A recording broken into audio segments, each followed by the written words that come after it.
Naturally, a new calendar year means we have some trends to talk about. Hey lovelies, today I'm going to be talking about my 2025 trend predictions. These are kind of a mixture of things that I actually think will be trending and things I really just want to see people get into in the new year. Starting off with what I like to call the year of the cap. I feel like 2025 is going to be very headwear, hat heavy. That is the accessory that I think people are really going to be tapping into. Last year was very like trinket type based, and then I think even in 2023 it was very jewelry based. In the cap category, I've been seeing crochet, beaded, and knitted skull caps. I think they are so cool. I think the first time I ever saw one was on Dion from Clueless, and I think she looked absolutely killer in it. I don't know like what year in time like of fashion they originated, but they do give like a 30-20ish vibe. I like flat hair a lot. I think I'm kind of the opposite of a lot of people when they say that. So the idea of just having cap that kind of stops right here and then your hair can flow out at the bottom but still be flat on the top, I think is super cool. Bonus points if you make it yourself. I think a lot about this year is going to be like DIY type energy. Unfortunately, I realized while editing that I said this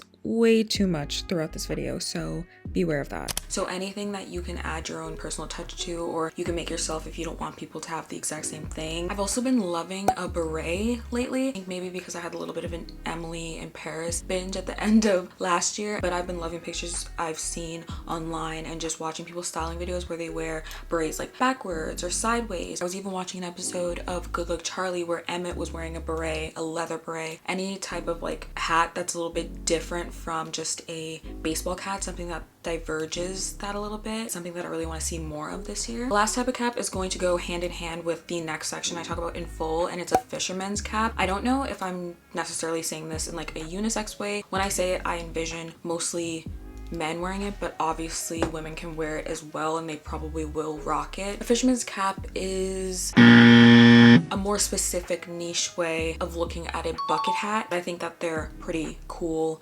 chill looking. Now this section is what I like to call the wet look. I don't think this, I know this based off of looking at like trend predictions, just following fashion houses and creators, that the aquatic look is going to be huge this year. Everything having to do with the ocean, water, like I don't know why I listed that, like I had a bunch of other things to say, but like you get what I mean. I actually commented on one of Drew Joyner's posts. He was basically asking like, what do you think will be like a dominating trend or be trendy in 2025? I said I'll be regurgitating some of this in my own video, but the wet look in all aspects: wet hair like finger waves, aquatic style clothing, accessories like pearls, shells, iridescent sequins, more tones of blue, and then like etc. The first thing I really want to see is like finger waved hair. Since I was little, I thought that is one of the most beautiful hairstyles like a black woman can have, like a short pixie cut with finger waves. And also if you're able to do it on your natural longer hair, a wet finger wave type look would be very pretty. I remember, I think it was back in like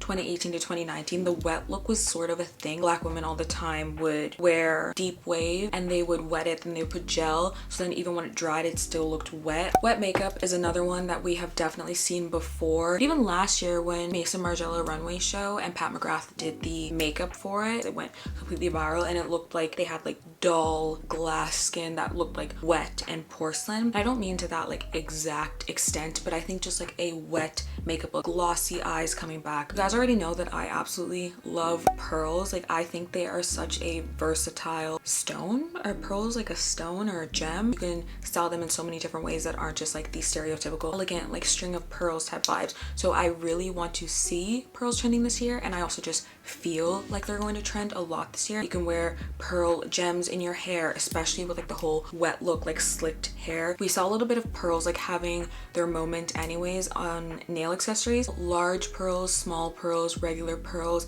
the typical traditional like tiny elegant ring of pearls, the big clunky almost molten melty looking type of pearls. I think the last episode of Abbott Elementary, or the second to last one, where they had their winter concert, Barbara wore this amazing blazer suit two-piece where there were pearl detailing all on her shoulders and down to like her chest. So I would love to see like pearls as accessories, pearls in your hair, pearls on your nails, having them be detailing on your clothing, adding them to your clothing. The more pearls the better in my eyes. Sequins is one of those things that like has just kept like coming back in certain ways. Specifically now sequins are going to be like utilized in aquatic tones, so creams, greens, blues, purpley type of shift. Sea-like accessories or sea adjacent accessories. So anything that's like a starfish, seashell, clam. I've been seeing starfish rings for such a long time. Jewelry was trending back in 2018 because like the whole Visco girl thingy. 2020 when Outer Banks came out, that was also a huge like time for sea-like accessories. So I think that's also going to come back because it's just in the same category as pearls. I just feel like pearls are a bit more accessible as opposed to these like sea creature specific jewelry pieces might be a bit more niche and people would have to take time to think how to put those together, but I think they're super cool. The fisherman aesthetic is something that was spoken about in like the Pinterest trend predictions they do at the end of every single year, but I also feel as though aesthetics themselves, people are getting really tired of them. I've been one in the past to say like I don't mind an aesthetic, I even like them because it gives people like the ability to categorize things they like and pick from those, but I've since come to realize like a lot of people aren't thinking about it maybe in the same way as me, so it kind of puts people in a box of like mass consuming into one thing and feeling like treating themselves as if they're characters that are being costume designed as opposed to people that have varying interests. Tangent aside, what I'm saying is that the fisherman aesthetic is going to be trendy. We already see it in a way. Worker wear and chill vibes are just being repackaged into like a specific career or lifestyle. Like the whole barn jackets thing, it was kind of giving like carpenter type of energy, and this fisherman thing, like a lot of the things could overlap. Cargo overalls or like the sweaters, the chill older recluse type of vibe. The aesthetic is to be like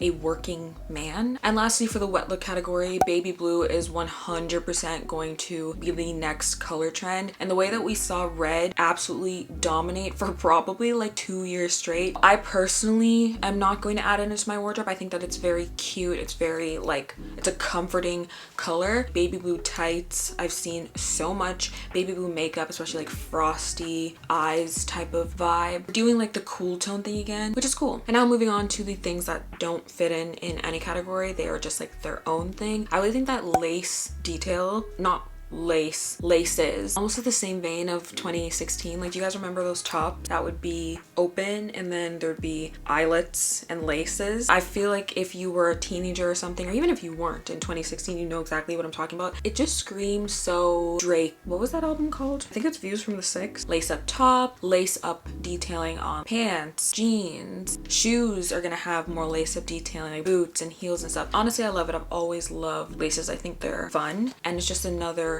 interesting addition to an outfit that is like attainable. If you have something in your closet and you want to add some spice to it, get a grommet kit, get some laces that match, just do it up. I also put down patchwork just in general. It's probably because we're going into like a really like DIY type of time. Like, people don't really have money to be spending on a bunch of stuff, and people are also being like discouraged, I guess, from buying things like they don't need, obviously. So if you want to revive something in your closet or add like a fun touch to something that you already feel like you've worn a lot but you don't want to get rid of it, patchwork is probably the easiest DIY for someone to do because it doesn't necessarily have to look good. It's also a different type of patchwork than what was trending in 2020, because I feel like everyone remembers like pandemic patchwork, the Jaded London patchwork jeans, which I wanted so badly. I tried to buy them so many times. Very grateful to God that I was never able to buy them because I literally would have just gotten rid of them. I've already seen it on runways. I know that it is a thing, but I think among like regular people, that's going to be a way of people DIYing their stuff again now that we're like half a decade out from the pandemic, which is crazy to think about. The last thing I think is going to be trending this year are ripped jeans,